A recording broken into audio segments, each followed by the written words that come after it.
తెలుగు కథలు యూట్యూబ్ ఛానల్కి స్వాగతం సుస్వాగతం. శ్రోతలకి నమస్కారం. ఈరోజు చదవబోయే కథ నవరాగం. రచన పఠనం వి శారద. ఇది మన తెలుగు కథలు .comలో ప్రచురించడం జరిగింది. ఇక విందామా? సావిత్రి ఎంతో ఎదురు చూస్తోంది. ఈరోజు కొడుకు కొత్త కోడలు వస్తున్నారు. ఇల్లంతా సర్ది ముగ్గులు పెట్టి పిండి వంటలు తయారు చేసి ఉంచింది. చిన్న పెంకుటిల్లు, ఇంటి చుట్టూ పూల మొక్కలు వేసింది. మొక్కలంటే సావిత్రికి ఎంతో ఇష్టం. అందుకే ఇల్లు చిన్నగా కట్టించింది. సావిత్రి భర్త రఘురామయ్య 2 ఎకరాల పొలంతో వ్యవసాయం చేస్తున్నాడు. ఊరిలో అందరికీ తల్లో నాలుకలా ఉంటాడు. సావిత్రి రఘురామయ్యలకి వంశీ ఒక్కడే కొడుకు. పల్లెటూరులో 10th వరకే ఉంది. పై చదువులంటే పట్టణానికి వెళ్ళాలి. ఈ సంవత్సరం ఇంటర్లో జాయిన్ అయ్యాడు. రోజు బస్సులో వెళ్ళాలంటే చాలా టైం పడుతుందని హాస్టల్లో జాయిన్ అయ్యాడు. సెలవులకి ఇంటికి వచ్చి మళ్ళీ వెళ్ళేవాడు. కొత్తలో బెంగ పెట్టుకున్నాడు. కానీ తర్వాత చదువులో పడిపోయాడు. కాలం గిర్రున తిరుగుతోంది. వంశీ ఇంజనీరింగ్కి వచ్చాడు. బీటెక్లో తన క్లాస్మేట్ మైథిలిని ఇష్టపడ్డాడు. మైథిలి చాలా డబ్బున్న అమ్మాయి. వాళ్ళ నాన్న కాంట్రాక్టరు. వంశీ బాగా చదవటం, సోషల్ యాక్టివిటీస్లో ముందుండడంతో అందరి దృష్టి వంశీ మీదే ఉండేది. మైథిలి కూడా వంశీ వెనకే ఉండేది. ఒకళ్ళని ఒకళ్ళు ఇష్టపడ్డారు. ఇద్దరు ఉద్యోగాలు వచ్చిన తర్వాతే పెళ్లి విషయం పెద్దలతో చెప్పారు. సావిత్రి రఘురామయ్య తటపటాయిస్తూనే ఒప్పుకున్నారు. ఎందుకంటే తమది పల్లెటూరు, తాము మధ్యతరగతి వాళ్ళం. మైథిలి ధనవంతుల అమ్మాయి, ఈ పల్లెటూరులో ఉండగలదా అనుకున్నారు. కానీ వంశీ పట్టుపట్టడంతో అనక తప్పలేదు. ఎంగేజ్మెంట్ పెద్ద ఫంక్షన్ హాల్లో చేసి ముహూర్తాలు పెట్టుకున్నారు. సావిత్రి వాళ్ళు పల్లెటూరు నుంచి చిన్న వ్యాన్లతో కొద్దిమంది చుట్టాలు, స్నేహితులతో పెళ్లికి బయలుదేరారు. పెళ్ళి అంగరంగ వైభవంగా జరిగింది. మైథిలి తండ్రి కాంట్రాక్టర్ అవడంతో పెద్ద పెద్ద వాళ్ళందరూ వచ్చారు. పెళ్ళి ఘనంగా జరిగింది. పెళ్ళైన వెంటనే కొత్త దంపతులు తిరుపతికి వెళ్ళి అక్కడి నుంచి సరాసరి పల్లెటూరికి రావాలి. సావిత్రి వాళ్ళ కోసమే ఎదురు చూస్తోంది. కారు హారన్ మోగడంతో సావిత్రి గబగబా పళ్ళెంలో హారతి తీసుకుని దంపతులకి దిష్టి తీసి లోపలికి ఆహ్వానించింది. కుడికాలు పెట్టి లోపలికి రామ్మా అంది. ఊళ్ళోకి కొత్తగా కారు రావడంతో పిల్లలందరూ దాని చుట్టూ మూగారు. మైథిలి లోపలికొచ్చి ఇల్లంతా కలిగి తిరిగింది. ఇల్లు మొత్తం తన అవుట్ హౌస్ అంత ఉంది అనుకుంది. తను పట్టుపట్టడంతో తండ్రి ఒప్పుకున్నాడు. కానీ లేకపోతే ఈ సంబంధం ఒప్పుకునేవాడా అనుకుంది. సావిత్రి వచ్చి, ఎప్పుడనగా తిన్నారో రండి, కాళ్ళు కడుక్కుని అన్నం తిందురు గాని అంది. వంశీ దొడ్డివైపు తీసుకెళ్ళాడు. బావి దగ్గర పెద్ద సిమెంట్ తొట్టి నిండా నీళ్లున్నాయి. చెంబు తీసుకుని కాళ్ళు కడుక్కున్నారు. పెరడంతా విశాలంగా ఉంది. పూల మొక్కలు ఒకవైపు, మామిడి, అరటి, సపోటా మొదలైన పళ్ళ చెట్లు ఒకవైపు ఉన్నాయి. ఒకవైపు మూలగా పందిళ్ళకి కూరగాయ పాదులు వేలాడుతున్నాయి. వాడుకునే నీళ్లు అన్నీ మొక్కల్లోకి వెళ్ళేటట్లు ఏర్పాటు చేశారు. ఇద్దరూ లోపలికి వెళ్ళారు. కిచెన్కి పక్కగా డైనింగ్ టేబుల్ వేసుంది. దాని మీద తెల్లటి క్లాత్ పరిచి చిన్న చిన్న గిన్నెల్లో వండిన పదార్థాలన్నీ సర్దింది సావిత్రి. నా వంటలు నీకు నచ్చుతాయో లేదో మొహమాట పడకుండా తినమ్మా అంటూ పప్పు, వంకాయ కూర, గోంగూర పచ్చడి, పాయసం అన్నీ కంచంలో వడ్డించింది. అమ్మో, అన్ని నేను తినలేను ఆంటీ. సుతారంగా తినడం మొదలెట్టింది. నువ్వు తినకపోతే మా అమ్మ ఊరుకోదు అన్నాడు నవ్వుతూ వంశీ. పోనీలే మైథిలి, నీకు ఎంత కావాలంటే అంతే తినమ్మా, ఇబ్బంది పడకు అంది సావిత్రి. భోజనాలు అయిన తర్వాత ఇద్దరూ రెస్ట్ తీసుకున్నారు. సాయంత్రం అయింది. వంశీ, మైథిలికి మన ఊరు చూపించు, గుడికి తీసుకెళ్ళు అంది సావిత్రి.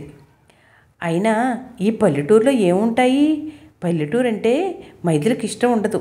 ఎందుకంటే తన చిన్నతనంలో వాళ్ళ అమ్మమ్మగారి ఊరు వెళ్తే అక్కడి వాతావరణం, కరెంటు పోవడం, ఉక్కపోత ఇవన్నీ తట్టుకోలేకపోయింది. దాంతో పల్లెటూరన్నా అక్కడి మనుషులన్నా అయిష్టత ఏర్పడింది. దాంతో అమ్మమ్మగారి ఊరు వెళ్ళడం మానేసింది. చిన్నతనం నుంచి సిటీలో పెరగడంతో సిటీ వాతావరణానికి అలవాటు పడిపోయింది. వంశీ మీద ప్రేమతో ఈ పెళ్లి చేసుకుంది, కానీ లేకపోతే ఒప్పుకునేదే కాదు. సరేలే చూద్దాం, ఇంట్లో ఉంటే బోర్ కొడుతుంది అనుకుని బయలుదేరింది మైథిలి. వంశీ బండి తీశాడు. ఇద్దరూ బయలుదేరారు. పచ్చని పైరులతో చల్లటి గాలులు వీస్తూ వాతావరణం చాలా ఆహ్లాదంగా ఉంది. ఊరి చివర కోనేరు, దాని పక్కనే రామాలయం ఉన్నాయి. రామాలయంలో అందరూ వంశీని పలకరిస్తున్నారు. తెల్లగా బొమ్మలా ఉన్న మైథిలిని చూసి అందరూ రఘురామయ్య గారి కోడలా, చాలా బాగుంది అనుకున్నారు. గుడికి ఒక పక్కగా కాంతమ్మ కొబ్బరికాయలు, పువ్వులు అమ్ముతుంది. వంశీ కొబ్బరికాయలు తీసుకుని డబ్బులిచ్చాడు. పూజ చేయించుకుని ప్రసాదం తీసుకుని బండి మీద ఊరంతా తిప్పాడు. మైథిలికి విసుగ్గా ఉంది. ప్రతి వాళ్ళు వంశీని పలకరించడమే. సరదాగా తిరిగి వద్దామంటే ప్రైవసీ లేకుండా పోయింది అనుకుంది. ఇంటికి వచ్చిన తర్వాత సావిత్రి తను చేసిన జంతికలు, అరిసెలు పెట్టింది. వంశీ ఎంతో ఇష్టంగా తిన్నాడు. మైథిలి వాటి వంక కన్నెత్తి చూడలేదు. నాకు హెవీగా ఉంది అంటూ తినకుండా ఊరుకుంది. కోడలు ఏమీ తినకపోవడంతో సావిత్రి విలవిల్లాడింది. ఈ పిల్ల తిండి ఇంతేనా, లేకపోతే తను చేసినవి బాగుండవనా? అయినా తిని చూస్తేగా తెలిసేది అనుకుంది. రాత్రికి వంశీకి ఇష్టమని పూరీ కూర, పాకెంగారలు చేసింది. మైథిలికి ఎందుకో ఇక్కడ ఉండిబుద్ధ కావట్లేదు, వెళ్ళిపోవాలి అనుకుని వంశీతో చెప్తే ఆశ్చర్యపోయాడు. 2 రోజులు ఇక్కడ ఉందామన్నావు కదా, ఒక్కరోజుకే మొత్తిందా? అయితే ముందు ముందు నువ్వు ఎలా ఉంటావు అన్నాడు తమాషాగా. నేనా? అమ్మో అంటూ గుండెల మీద చేయి వేసుకుంది, భయం వేస్తున్నట్లుగా. ఈ విషయం తెలిసి ఉసూరు మంది సావిత్రి. నేను అనుకున్నట్టే అయింది, వద్దంటే చేసుకున్నాడు. మొదటి రోజుకే ఇలా చేసింది, ముందు ముందు ఏముంటుంది? అయినా నా పిచ్చి కానీ చేసేదేమీ లేక వాళ్ళ కోసం చేసిన పలహారాలు అన్నీ ఇచ్చి, మీ అత్తగారికి ఇవ్వు, రుచి చూస్తారు అంటూ ప్యాక్ చేసి ఇచ్చింది. మైథిలి మనసులో ఏది పడితే అది అయిపోవాలి. చేసేదేమీ లేక వంశీ బయలుదేరాడు. వస్తానంటీ, అంకుల్ బాయ్ అంటూ వెళ్ళిపోయింది. రఘురామయ్య అన్నాడు, అందుకే అన్నారు, వియ్యానికైనా కయ్యానికైనా సముద్యం ఉండాలంటారు. అన్ని పిండి వంటలు చేశానా, ఒక్కటంటే ఒక్కటి వేలేసి ముట్టుకోలేదు. ఏమిటో ఈ అమ్మాయి మనస్తత్వం అంది సావిత్రి. వంశీ అక్కడ అత్తగారికి తన తల్లి ఇచ్చిన పిండి వంటలన్నీ ఇచ్చాడు. ఎంతో మెచ్చుకుంది. భర్తకి కూడా రుచి చూపించింది. ఎంతో రుచిగా ఉండడంతో ఆయన కూడా ఎంతో ఇష్టంగా తిన్నాడు. కాలం తిరుగుతోంది. ఇద్దరూ వేరింటి కాపురం పెట్టారు. కానీ రోజు మైథిలి పుట్టింటి నుంచే క్యారేజీలు వస్తాయి. ఇద్దరూ ఉద్యోగాల్లో బిజీగా ఉన్నారు. ఒకరోజు ఆఫీస్ నుంచి వచ్చిన తర్వాత ఇద్దరూ టీవీ పెట్టుకు చూస్తున్నారు. ఛానల్స్ మారుస్తుంటే సావిత్రి మొహం కనిపించింది. టక్కున ఆపి వాల్యూమ్ పెంచాడు. యాంకర్ మాట్లాడుతోంది. ఈవిడ పేరు సావిత్రి, ఆవిడ ముగ్గులు పెడుతున్నారు, చూడండి ఎంత అందంగా ఉన్నాయో అంటూ కెమెరా అటు తిప్పింది. నేలంతా తివాచీపరిచినట్లుగా రంగురంగుల ముగ్గులు చాలా అందంగా ఉన్నాయి. ఆ ఛానల్ వాళ్ళు నిర్వహించిన ముగ్గుల పోటీలో ఫస్ట్ ప్రైజ్ వచ్చింది సావిత్రికి. మైథిలి ఆశ్చర్యపోయింది. ఎంత బాగుంది ముగ్గు, నాకు ఎప్పుడూ చెప్పలేదే, ఆంటీకి ముగ్గులు వచ్చని అంది వంశీని. నువ్వెప్పుడైనా మా అమ్మ గురించి అడిగావా? నీకు పల్లెటూరు అంటే ఇష్టం ఉండదు, అక్కడ మనుషులు నచ్చరు, ఒక్క నేను తప్ప. నువ్వు వెంటనే వెళ్ళిపోయావు. 2 రోజులుంటే మా అమ్మ గురించి తెలిసేది అన్నాడు బాధగా. మైథిలి ఏం మాట్లాడకుండా మౌనం వహించింది. 2 రోజులు తీవ్రంగా ఆలోచించింది. తల్లి కూడా చెప్పేది, మీ అత్తగారు వంటలు బాగా చేస్తారని. తను ఎప్పుడూ తినలేదు అనుకుంది. ఒకరోజు, వంశీ నేను మా అమ్మ దగ్గరికి వెళ్తున్నాను, 2 రోజులు ఉంటాను, సరేనా అని చెప్పింది. సర్లే అయితే క్యారేజ్ వద్దు, నేను చేసుకుంటాను అన్నాడు. సరే అంటూ బయలుదేరింది మైథిలి. హఠాత్తుగా ఊడిపడిన కోడల్ని చూసి సావిత్రి ఆశ్చర్యపోయింది. రామ్మ, నువ్వే వచ్చావు, వంశీ ఏడి, అందరూ బాగున్నారా? ఆదుర్దాగా అడిగింది. అందరూ బాగున్నారా ఆంటీ, నాకే చూడాలనిపించి వచ్చాను. వంశీ అయితే అప్పుడప్పుడు వస్తున్నాడు, నేను మళ్ళీ రాలేదు కదా, క్షమాపణ స్వరంతో అంది. పోనీలే, ఎప్పటికైనా వచ్చావు, చాలా సంతోషం అంటూ కోడల భుజం చుట్టూ చేయి వేసి లోపలికి తీసుకెళ్ళింది. అప్పటికే రఘురామయ్య పొలంకి వెళ్ళిపోయాడు. సావిత్రి ఇడ్లీ చట్నీ చేసి వేడివేడి కాఫీ ఇచ్చింది. నిజంగానే అమృతంలా ఉన్నాయి. తన ఇంట్లో వంట మనుషులు ఉన్నా ఎప్పుడూ ఎంత రుచిగా లేవు అనుకుంది. ఎందుకు వచ్చిందో అర్థం కావట్లేదు సావిత్రికి. మైథిలి అంది, ఆంటీ, మీకు ముగ్గులు, పిండి వంటలు అన్నీ బాగా వచ్చు కదా, నేను యూట్యూబ్ ఛానల్ ప్రారంభించాను, దాంట్లో మీరు వంటలన్నీ చెయ్యాలి. ఏ ఆంటీ, చేస్తారా అంది. ఓహో, ఇందుకా వచ్చింది. టీవీలో తన ప్రోగ్రాం చూసి ఉంటుంది, అప్పుడు తన గురించి తెలిసినట్టుంది అనుకుని చిన్నగా నవ్వుకుంది. మైథిలి మళ్ళీ కొనసాగించింది. మీరు ఒప్పుకోండి, నేను మీ ప్రోగ్రామ్స్ అన్నీ షూట్ చేస్తాను ఉత్సాహంగా అంది. మధ్యాహ్నం భోజనానికి వచ్చిన రఘురామయ్య కోడల్ని చూసి తెల్లపోయాడు. విషయం తెలుసుకుని సంతోషించాడు. ఇప్పటికైనా కోడలు మళ్ళీ వచ్చినందుకు ఆనందించాడు. సాయంత్రం సావిత్రి ఒక్కొక్క పిండి వంట చేస్తూ దాన్ని ఎలా చేయాలో వివరంగా చెప్పింది. టిప్స్ కూడా చెప్పింది. మైథిలి అంతా షూట్ చేసింది. ఉన్న 2 రోజుల్లో చాలా వరకు చాలా పిండి వంటలు చేసింది సావిత్రి. మైథిలి వెళ్ళిపోతూ, మీ అబ్బాయికి చెప్పకండి నేను ఇక్కడికి వచ్చినట్టు, మళ్ళీ 15 రోజులకు వస్తాను అంటూ వెళ్ళిపోయింది. కొత్త ఛానల్ ఓపెన్ చేసింది. పల్లెటూరి వంటలు అని ఛానల్కి పేరు పెట్టింది. వీడియోని ఎడిట్ చేసి ప్రేక్షకులకు బోరు కట్టకుండా 10 నిమిషాల నిడివితో పూర్తి చేసింది. ఛానల్లో అప్లోడ్ చేసింది. తన ఫ్రెండ్స్ అందరికీ పంపింది. తన ఫ్రెండ్స్ గ్రూపుల్లో పెట్టింది. విదేశాల్లో ఉన్న తన ఫ్రెండ్స్ అందరికీ పంపించింది. మైథిలి తన అత్తగారే ఇవన్నీ చేశారు అనడంతో అందరూ కుతూహలంగా చూసి లైక్ కొట్టారు. అందరూ సబ్స్క్రైబ్ చేసుకున్నారు.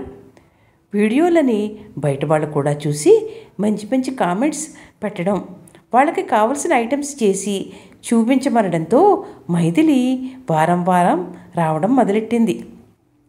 ఇవేమీ మైథిలి తల్లిదండ్రులకు కానీ వంశీకి కానీ తెలీదు. సావిత్రికి కూడా బాగుంది. తన వంట అందరూ మెచ్చుకుని వాళ్ళు కూడా చేసి బాగుంది అనడంతో సంతోషంగా ఉండేది. సబ్స్క్రైబర్స్ పెరగడంతో నెమ్మదిగా డబ్బులు కూడా రావడం మొదలెట్టాయి. వంటలే అంటే బోర్ కొడుతుందని పిల్లల పెంపకం గురించి, వాళ్ళకి అనారోగ్యాలు వస్తే ఇంట్లో ఉండే దినుసులతో ఆరోగ్య చిట్కాలు మొదలైన వీడియోలు చేయడం మొదలుపెట్టింది.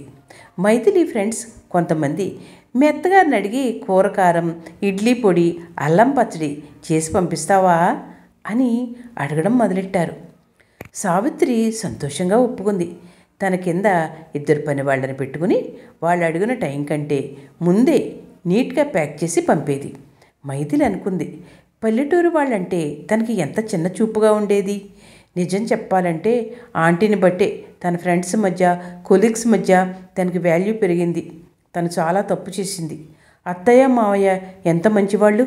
తనకి డబ్బున్న గర్వంతో వాళ్ళ ఇంటికి వెళ్ళేది కాదు. కానీ ఆ టీవీ ఛానల్ ధర్మమా అని తన కళ్ళు తెరుచుకున్నాయి అనుకుంది. వచ్చిన డబ్బంతా అత్తగారి అకౌంట్లో వేసేది. సావిత్రి పనులతో చాలా బిజీ అయిపోయింది. కోడలు తనతో కలిసిపోయినందుకు ఎంతో సంతోషపడింది. తన వంటలు, ముగ్గులు అన్నీ తనకే కాక బయట ప్రపంచానికి తీసుకువెళ్ళిన కోడలంటే ఎంతో ఇష్టంగా ఉంది. వంశీ అనుకున్నాడు, ఎందుకు ఈ మధ్యన మైథిలి తరచుగా పుట్టింటికి వెళ్తోంది అనుకుని అత్తగారికి ఫోన్ చేశాడు. మైథిలి ఎలా ఉంది అని. వాళ్ళు తెల్లబోయారు. మైథిలి వచ్చి చాలా నెలలైంది బాబు, కొత్త దంపతులు సరదాగా ఉన్నారులే అనుకున్నాం. ఇంతకీ మైథిలి ఎక్కడికి వెళ్ళింది అన్నారు కంగారుగా. దాంతో విషయం అంతా వివరించాడు వంశీ. అయితే ఎక్కడికి వెళ్తోంది? తను ఊరు వెళ్తోందా? అవకాశం లేదు. తనకి పల్లెటూర్లు అంటే అస్సలు ఇష్టం ఉండదు. మరి ఎక్కడికి వెళ్తున్నట్లు అనుకుని కంగారు పడిపోయాడు. అందరూ కలిసి మైథిలి ఫ్రెండ్స్కి ఫోన్ చేస్తే మా ఇంటికి రాలేదు, కానీ తను ఒక యూట్యూబ్ ఛానల్ నడుపుతోంది, దానివల్ల బిజీగా ఉంటుంది, మా ఇంటికి వచ్చి కూడా చాలా నెలలు అయింది అన్నారు. అందరూ ఆశ్చర్యపోయారు. వివరాలు తెలుసుకున్నారు. వెంటనే కారు మీద పల్లెటూరు వెళ్ళాడు. అక్కడ మైథిలిని చూసి ఆనందం, ఆశ్చర్యం వచ్చాయి అందరికీ. ఆ ఊరిలో పుట్టిన పిల్లల తన వేషధారణ అంతా మారిపోయింది. ఊరగాయల ప్యాకింగ్లో అత్తగారికి సహాయం చేస్తూ బిజీగా ఉంది. గుమ్మం దగ్గర నీడలా కనిపిస్తే వెనక్కి తిరిగి చూసింది. అమ్మా, నాన్న, వంశీ వీళ్ళకి ఎలా తెలిసింది అనుకుంది. వంశీ విషయం అంతా చెప్పాడు. నువ్వు ఇక్కడికి వస్తానంటే మేము ఎంకరేజ్ చేసేవాళ్ళం కదా, రహస్యంగా రావాల్సిన అవసరం ఏం వచ్చింది మైథిలి అన్నాడు నిష్ఠూరంగా. అది కాదు వంశీ, నీకు నా మీద ఒక దురభిప్రాయం ఉండిపోయింది. ఆ టీవీ ఛానల్లో ఆంటీని చూడకపోతే అలాగే ఉండేదాన్నేమో, కానీ ఇక్కడికి వచ్చిన తర్వాత ఆంటీలో ఉన్న మరొక కోణాన్ని చూశాను. మట్టిలో మాణిక్యంలా ఆవిడ అలాగే ఉండిపోయేవారు. ఇప్పుడు ఆవిడకున్న పేరు అంతా ఇంత కాదు. ఎవరికి ఏ డౌట్ వచ్చినా పల్లెటూరు వంటలు ఛానల్కి వెళ్తే వాళ్ళకి కావాల్సిన ఇన్ఫర్మేషన్ అంతా ప్రామాణికాలతో సహా వచ్చేస్తుంది. ఆంటీని, పల్లెటూర్లని నేను చాలా అపార్థం చేసుకున్నాను. ఇక్కడికి వస్తుంటే తెలిసింది ఇక్కడ ఆప్యాయతలు, అనుబంధాలు నన్ను కట్టిపడేసే. వంశీ, నన్ను క్షమించండి అత్తయ్య అంటూ కంటతడి పెట్టుకుంది. పిచ్చి పిల్ల, వంశీ అలాగో నువ్వు అలాగే. కోడలివైనా కూతురువైనా నువ్వే నాన్నా. పిల్లల పెంపకం వీడియోస్ అన్నీ మళ్ళీ సంవత్సరం నా ఛానల్ చూసి నేర్చుకోవాలి, అర్థమైందా అని నవ్వింది. సావిత్రి మాటలకి మైథిలి సిగ్గుపడింది. అందరూ హాయిగా నవ్వేశారు. కథ సమాప్తం.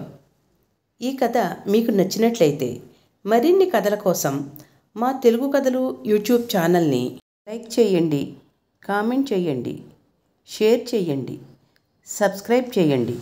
ఉంటానండి.